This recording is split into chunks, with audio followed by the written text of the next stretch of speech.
Kryetaria e Bashkisë së Vlorës Brunilda Mersini zhvilloi një takim me banorët e interesuar të njësisë administrative të Novoselës, ku përfshihen fshatrat Novosel, Aliban, Bishan, Mifol, Dëllënj, Delisuf, Trevllazër, Cerkovin, Skrofotin, Fitore dhe Akërni, si dhe zona e Pishporos, për të dhënë shpjegime rreth projektit madhor që do të zhvillohet në Zvërnec. Kryebashkiakja tha se ky investim do ta çojë këtë zonë në një dimension krejtëri zhvillimi. Rritja ekonomike, turizmit dhe punësimit janë çështjet kryesore të këtij projekti, sipas Mersinit, që prek edhe njësinë administrative të Novoselës. Kemi një projekt të ri, një projekt i cili e gjithë zonën, përfshirë dhe Poron, Akërnin dhe gjithë njësinë administrative të Novoselës, e përfshin në këtë projekt dhe indikon fuqishëm në zhvillimin ekonomik. Besoj që ju jeni një pjesë e komunitetit që jeni pro zhvillimit.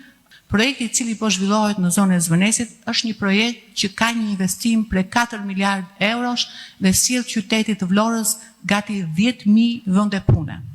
Synimi jonë është që të gjithë njerëzit të cilët janë larguar vite përpara nga Shqipëria pikërisht për shkak të punësimit ose mënyrës dhe mundësive që ata kanë kërkuar, ta shikojnë tani zonën dhe shtëpinë e tyre si një mundësi dhe një opcion shumë më të mirë se emigracioni. Kryetaria e Bashkisë tha se institucionet kanë qenë gjithmonë të hapura për çdo që ka pikpyetje, ndërsa theksoi se ka zhvilluar takime edhe me banorët e Zvërnecit. Kemi qenë të hapur edhe për njerëzit që kanë pasur pikpyetje, edhe për ato forca të vogla politike apo ambientaliste të paraqiten pranë institucioneve të marrin sqarime për pikpyetjet që ata kanë mbi ambientin, mbi të gjithë zhvillimin, por asnjë nga ata nuk ka komunikuar ose të ngrej pyetje në mënyrë institucionale, të paktën për mbrojtjen e mjedisit. Përparësia aty ka pikërisht mjedisi.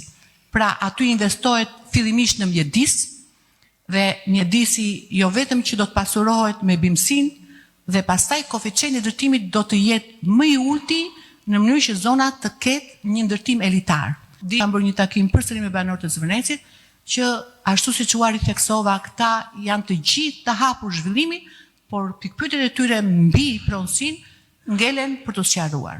Banorët e fshatrave të njësisë administrative të Novoselës janë shprehur në vijim se janë për zhvillimin e zonës. Që Portonovës ka qenë njëshi, vinë me qindra turistë në ditë dhe kthehen thonë mama mia, ç'a bëhet këtu?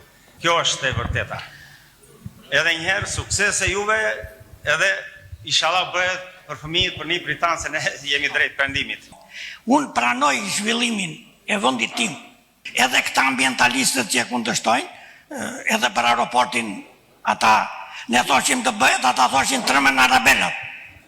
Në që ka dhe në që seriozitet. Ju përshëndes, jemi dakord që ajo të ndërtohet. Gjithmonë për zhvillimin kam qenë gjithmonë për vjetë, po kujtohet kam thënë, është port e Vlorës, është port e Vlorës dhe kjo port duhet të hy nga një port që të ndryshoj që qyteti pastaj të jetë shumë herë më bukur se porta. Mos kam se protestoj, kur nuk ka mundësi të investoj unë të marrë miliona lek të bëj një investim. Jemi për zhvillimin e zonës.